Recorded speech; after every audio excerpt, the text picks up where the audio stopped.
Hey, what is going on, guys? Dave from Wake Up It's Football, and with the Sports Network, bringing you guys a video today on Mike Tomlin's controversial sideline interference against Jacoby Jones and the Baltimore Ravens last Thursday. We just seen the NFL come down to Mike Tomlin this week. They fined him $100,000, as well as potentially some draft picks. They're going to wait, and I believe they're going to talk about this situation a little bit more before they decide on that. But let's get into some of the things that Mike Tomlin had to say about this. Let's take a look into what this could mean for the Steelers in the future. First of all, here's kind of a statement that Mike Tomlin came out and made.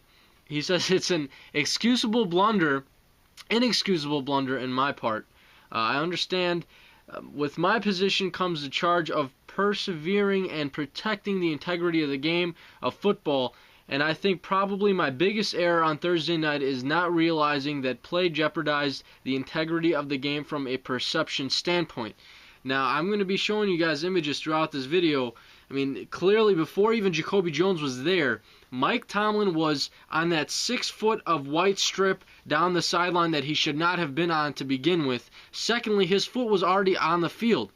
When Jacoby Jones really came up on Mike Tomlin very fast, Tomlin put his foot out on the field to kind of get out of the way, to kind of jump out of the way, and as a result, it kind of messed Jacoby up a little bit to the point where he got tackled from behind, where it could have actually been a touchdown, a punt return for a touchdown.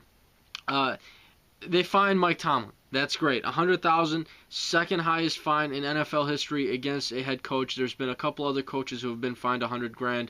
The highest being $500 against Bill Belichick for Spygate. Now, the thing that gets me is I do not believe that the NFL should fine the Steelers for a draft selection or even draft selections if they're going to be at that, which would be absolutely nuts. But in my opinion, it would be one draft selection. What round it would be, I don't know. Even if it was a 7th round pick, that's still nuts. We still see players contribute in the NFL who are 7th round draft selections. You cannot take a draft selection away from the Pittsburg Steelers for this one action that Mike Tomlin did.